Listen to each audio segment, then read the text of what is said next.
dan Islam liberal, ya. Eh, kaum Islam liberal sering menyandarkan argumen mereka pada Ibnu Arabi, ulama yang pernah hidup di Andalusia. Siapa sebenarnya beliau dan apakah memang pandangan-pandangannya mendukung Islam liberal?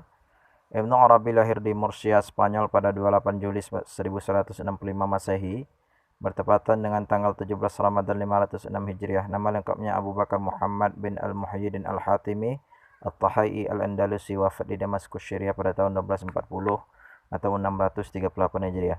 Sebelum kita bicara tentang Ibnu Arabi yang Anda tanyakan, perhatikan jangan salah dengan nama lain yang kebetulan mirip.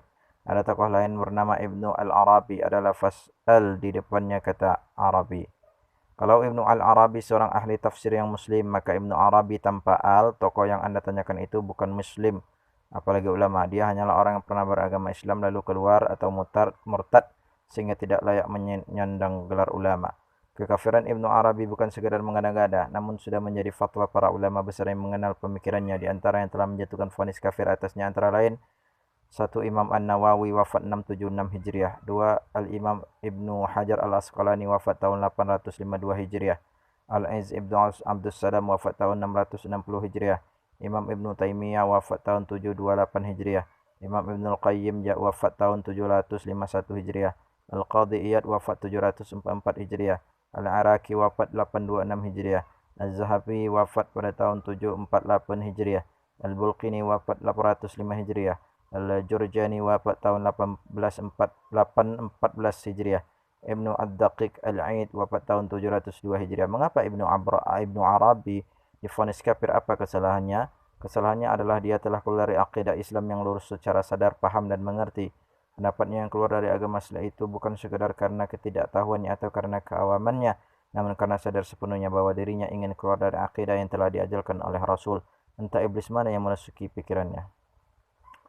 Di antara contoh kesesatan akidahnya sebagaimana yang bisa kita baca dalam tulisannya Fususul Hikam adalah: 1. Mengembangkan paham wahdatul wujud. Paham ini menyatakan bahwa semua makhluk ini adalah Tuhan, atau Tuhan menyatu dengan semua makhluk. Pemikiran ini bukan sekadar diyakini untuk dirinya sendiri, namun lebih dari itu dia ikut mengkampanyekannya. Padahal paham ini jelas-jelas bertentangan dengan prinsip dasar akidah Islam dan menyatakan bahwa Allah bukan makhluk. Sayangnya para aktivis liberal di negara kita ini malah keranjingan dengan pemikiran yang tidak bikin kita enak makan dan enak tidur.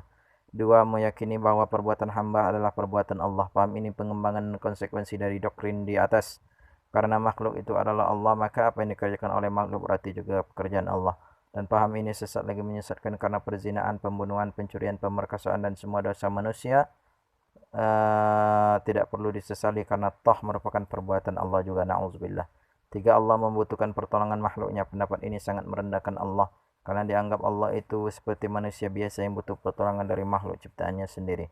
Padahal Allah itu Tuhan yang maha sempurna dan tidak butuh pertolongan makhluknya. Kalau dia butuh pertolongan maka ia bukan Tuhan. 4. Iblis dan Fir'aun muslim dan masuk surga. Iblis masuk surga karena menurutnya iblis itu makhluk yang paling suci tauhidnya lantaran tidak mau sujud kepada Adam. Sedangkan malaikat punya kedudukan yang lebih rendah dari iblis. Demikian juga Ibnu Arabi meyakini bahwa Fir'aun bukan orang kafir tetapi muslim dan akan masuk surga. Pendapatnya itu jelas bertentangan dengan ayat Al-Quran tentang iblis, yaitu surat Ibrahim ayat 22. Sedangkan pendapat bahwa Fir'aun itu muslim dan masuk surga juga bertentangan dengan ayat Al-Mu'min 46.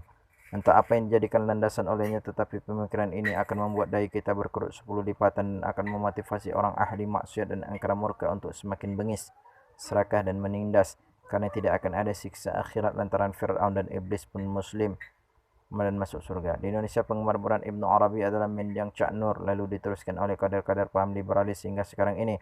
Entah apa yang berkecamuk di pikiran mereka, yang jelas tokoh ini bukan muslim karena telah divonis sesat oleh para ulama muktabar.